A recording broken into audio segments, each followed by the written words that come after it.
Welcome, everybody, to Midday Magazine for this Thursday, December 12th, 2024. Have your host, James J. Malouf here. Today, we are speaking with our good friends from the Wood County Parks and Forestry Department. We have Chad Schooley with us. Chad, good to see you as always. Yeah, thanks.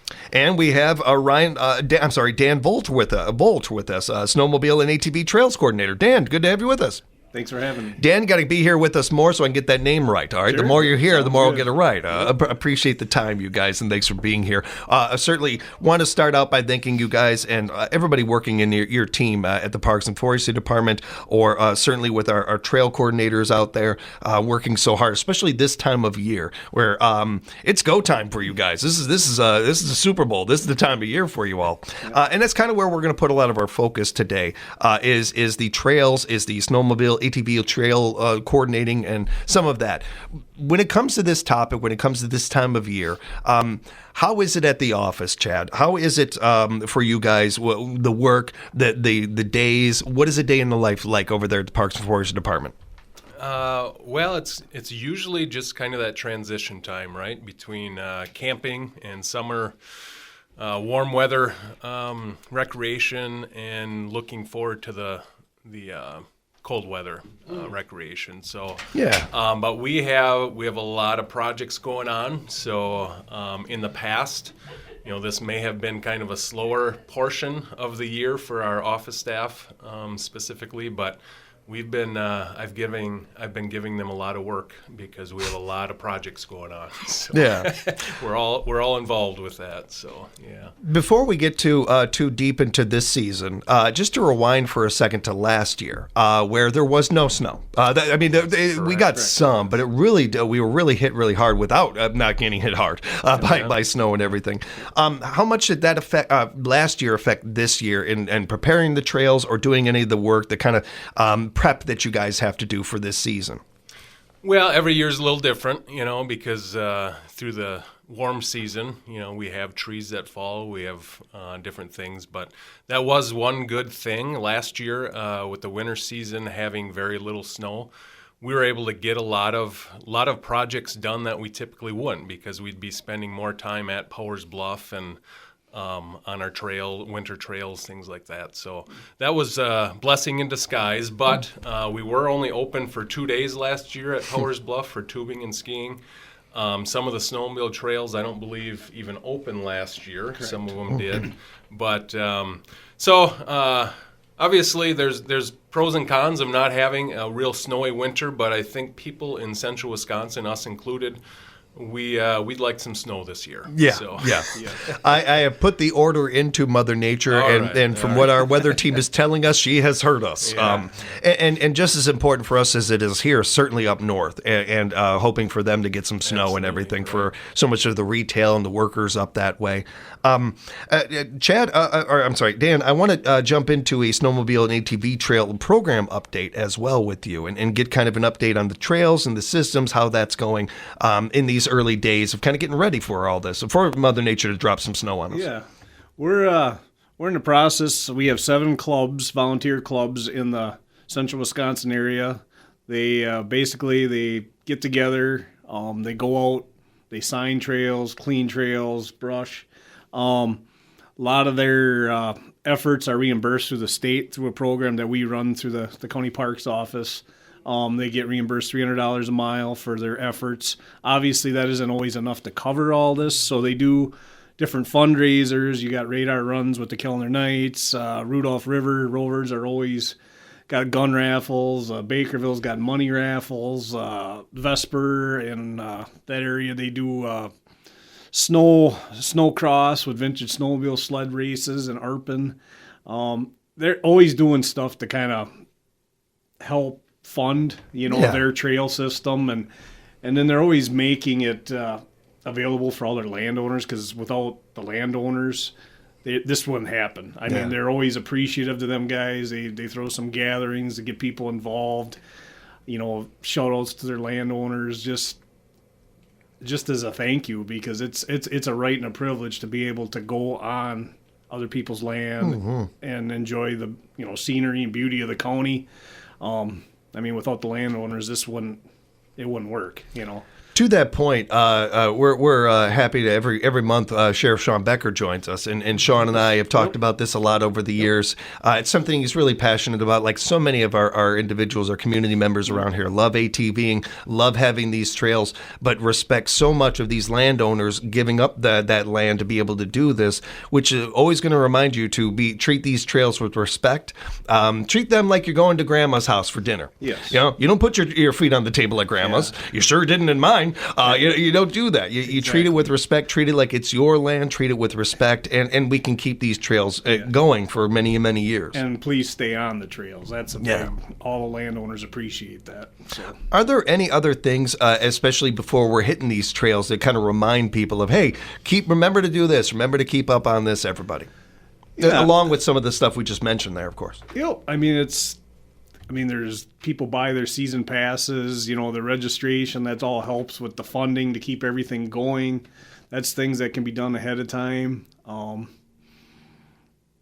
Just getting involved with clubs. If you're interested in snowmobiling, they're always looking for volunteers and fresh backs to help put signs in and do some chainsawing. I mean, you always hear that from clubs, and if you want your trails to succeed, you got to have people willing to go out there. I mean, if you get out there on nice days, it's beautiful. It's a good time of year to be out and about, and they're always looking for help.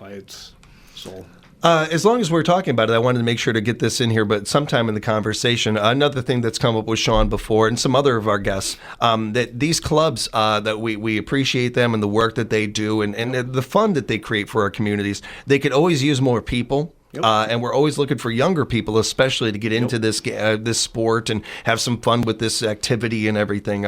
It's something that's still doing well. I would say that the industry, all of that is very healthy, but could always use younger people involved in these things. And that's always encouraged. We encourage you to do that and find out more. And I want to send a big, kind of just open call to any of those clubs out there if they ever want to join us on the air here. Yes. I'd love to have them on, love to talk with them, love to talk ATVs and more of this stuff with them, and maybe bring a little more members to their clubs. Yes. I think that'd be fun.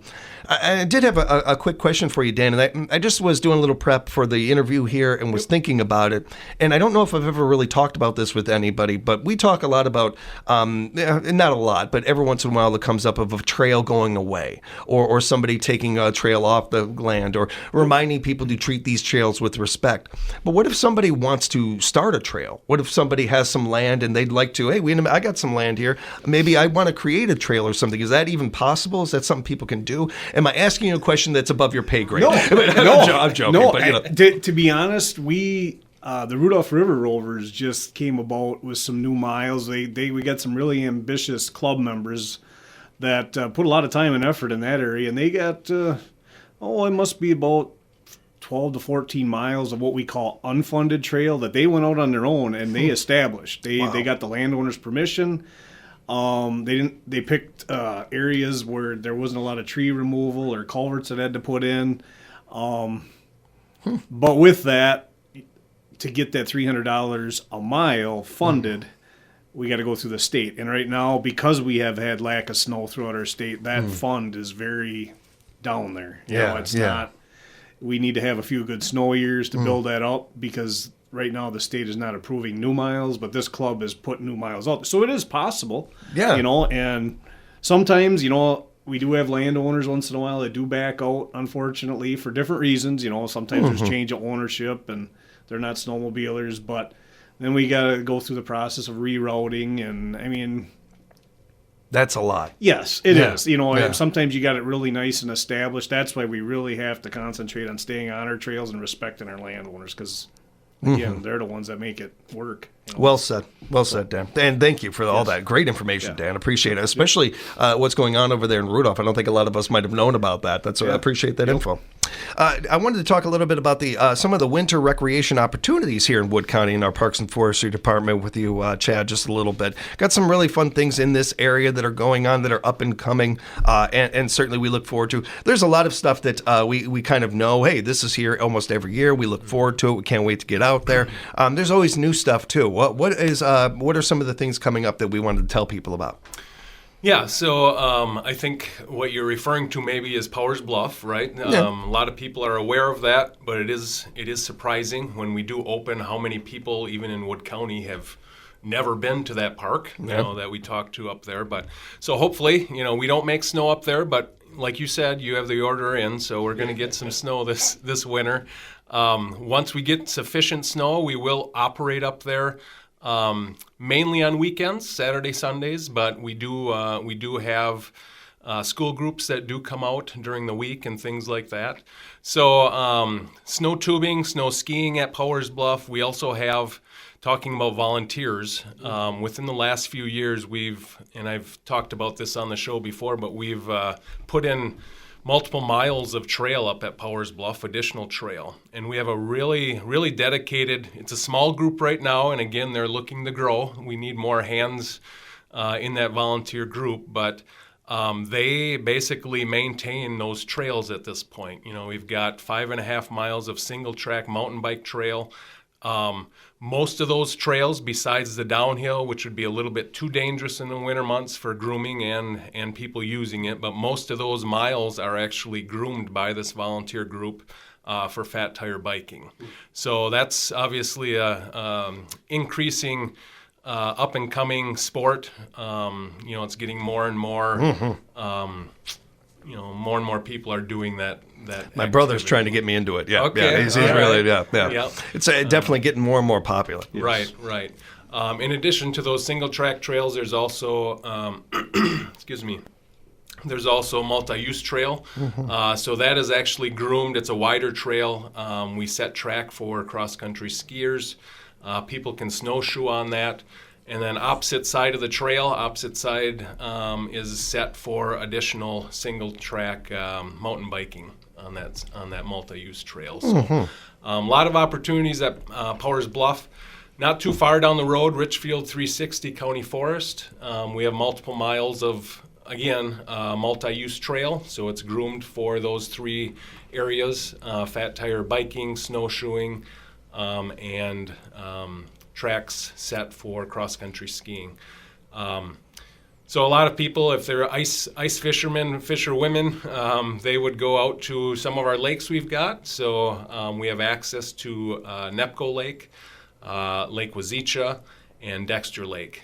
So we keep those areas plowed out. There's some restrooms at each one of those locations for people to use. So today's great ice making weather. So hopefully last season, not only did we not have snow, we didn't have real good cold weather for the ice fishermen either. So yeah, and we didn't get a chance to really talk about that as much as we certainly talked about the ATV and snowmobilers and that, and certainly deserves the time it did. But I have so many friends. In fact, I think almost every one of my friends ice fish, and they were very upset about that last year. Yeah. That is one of those ones there. We're hoping to have that back this year, and another great one to bring up too. Something to look forward to with some of these great areas that we have coming up. And I also wanted to look at the current and future projects going on over in the Wood County Parks and Forestry Department. And I don't want to, get you in trouble here and have you share something you're not supposed to, but please share something you're not supposed to. No.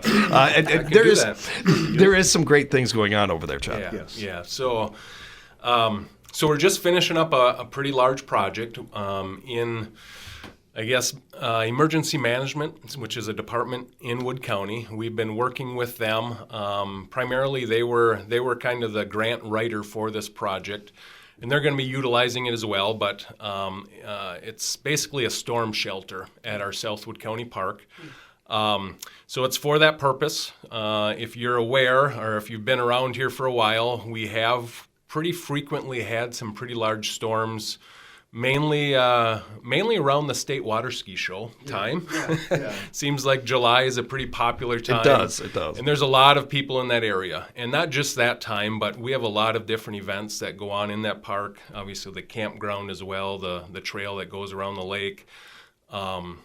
A lot of large community events are out there. So it made sense to have an area where if something's going on, we have a storm event coming through, people can come into that and utilize that. But obviously we're not constantly having storms. So we designed it for the purpose of having it really as a multi-use shelter building. It's gonna benefit those that rent the adjacent open shelter. So there's gonna be some indoor flush toilets for them to use instead of having to use the vault toilets. a utility sink, kind of a sink for cleaning up, things like that. We also added some countertop and additional electric to that open shelter. So that's going to benefit that shelter as well. We haven't come up with the final policies, procedures as far as when the actual storm room or storm shelter can be rented, but it does have heat, it does have air conditioning. So our intention is to actually have that reservable for different events as well. But again, we have to decide when we want to do that. Yeah. Obviously, anyone that would reserve that would also have to open the doors for others to come in, Yeah. in the event of a large storm event or something like that. So, just adding another venue for different people, different events to come into Southwood County Park. It's a great investment. It's a great investment in our community, in our Parks and Forestry Department. It's another opportunity to make some funds that can help the department, help our community. That's great. I will say, on a personal note too, it is a great place for a venue. My sister had her wedding out there, the exact spot. And man, it's one of the best weddings we've had in our family. We had a blast out there. It was a wonderful time, and it's a great venue. And then you add this on top of it. There you go. That's even better. So it's a great opportunity, something to keep in mind with upcoming warmer, wedding season around the corner, some of that, or just events in general, family get-togethers, all of that. Sure. So that was a large project. We're just finishing up, and again, we don't have it on our reservation site yet. We still have to finalize what those what the policies are going to be and procedures and things like that. Another project that we're working on currently is we're building a new maintenance shop up at Powers Bluff. So if people that are familiar with the park, there is a existing maintenance shop up on top of the hill, in the area of the shelter building, top of the tubing hill area, things like that. So it's adjacent to the communication tower that's up there. Next year, that shop we plan on removing, and we would then have our operations at the base of the hill off of Highway N to the north. So not really a facility for park users per se, but just more internal operations. It's going to really improve things on our end. Yeah, and it's going to help users, going to help people using that park, whether they realize it or not. It's certainly going to help you guys do your work. That's really cool to hear. That's great to hear. Yeah, so again, a lot of things going on at Powers Bluff. The highway department that we oftentimes work with, they do a lot of work for us because of our projects that we have going on. They just finished up recently doing the site prep for what is going to be the future trailhead shelter building. So all these trails that were put in, the long-range plan was to basically have a trailhead shelter for trail users year-round, but also have an enclosed area again for the purpose of having different community events, things like that. What's kind of exciting, still in the talks phase, but we are looking at, again, with those volunteer group up there, the Trails group, of actually hosting a couple larger biking events next summer already. Cool. And that really was the intention when we started designing and building these trails, was not only to have it for the general public, but also to have facilities, trails, things like that could host these larger events, which obviously bring a lot of people into our communities, whether they're going to be, camping in our campgrounds or staying in Wisconsin Rapids or Marshfield hotels. A couple of these events that we're talking about, they bring in, over 1,000 people for these events. Yeah, so these are revenue builders. They got to stay somewhere, right? Yeah, and eat somewhere and all that good stuff. So we're excited about that. And Chad, before we wrap up, I did want to mention there's also a great, cool opportunity happening at Sarah Park. Yes. So, basically next Tuesday is the county board, and at that county board meeting, they are going to consider and possibly vote on taking over management, and potentially within the next few years taking over ownership of that park. So a lot of the listeners out here, I'm sure, are familiar with Sarah Park. Its history kind of stems from the paper mills and employees of those mills, and it's kind of evolved over the years where the last multiple years it has been open to the general public as well. But it's a pretty exciting opportunity for us. The owners of the property, QIPCO, or Consolidated Water Power Company, approached myself, approached Wood County just to kind of see if we would consider taking over the management of that. And I kind of ran up the flagpole, and there was a lot of support from my committee and other county board members. So stay tuned. It's whenever you take over, this is my first go around with taking over an existing property and facilities and things like that. There's a lot of unknowns as far as condition of property, equipment, all that good stuff. So be patient, but I'm very confident if this goes through, we're gonna get it up to snuff, up to our standards. Very quality campground and park and shelter facilities. Moving into the future. So next year being our 90th year, wow, it's kind of a cool thing. We would start that lease essentially as of January 1st.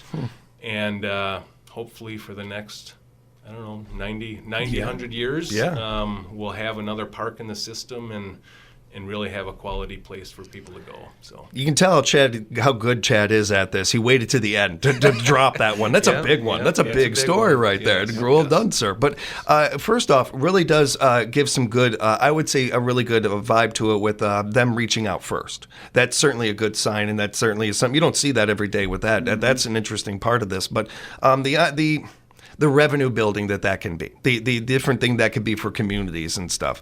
I've heard nothing but good things about that park since I've lived out here and everything. So the idea of it being even more accessible to people, or it being even maybe brought up more or something, there's nothing but positives from my angle on this one. It's really cool to hear. Thank you for sharing that, Chad. Yes, that's really interesting. We're excited. It definitely adds work to our already full workload, but we'll get her done. So, as we're getting done here, and we'll talk more about this story, of course, next time you join us and everything. And please keep us in mind when you get some news on that one. But we do want to remind everybody as well that our Wood County Parks and Forestry Department have gift certificates available. It's a great gift for somebody. Keep that in mind this holiday season, and certainly wanted people to be able to reach out to you guys for questions if they had any follow-up questions. So, Dan, if people want to reach out to you, how can they get in touch with you and find out more? Well, you can always call the Wood County Parks office. They usually route them to either Chad or I, for any questions. We keep each other informed if one knows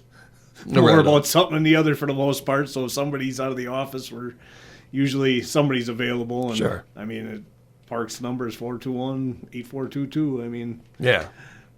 And that is the Rapids number. Keep that in mind. We, of course, our Wood County Parks and Forestry Department covers Marshfield, Pittsville, and Auburndale. So if you're living in one of those areas, it's going to have a different number. You can find that number at woodcountywi.gov, woodcountywi.gov. Otherwise, give them a call at 715-421-8400, 421-8400. And be sure to follow them on social media. Great way to keep up to date on things that are going on over there. Get yourself one of those gift certificates. Volunteer with some of the activities that are going on over there. And help our friends over at the Parks and Forestry Department. Thanks for joining us, guys. Appreciate the time. All right. Thanks for having us.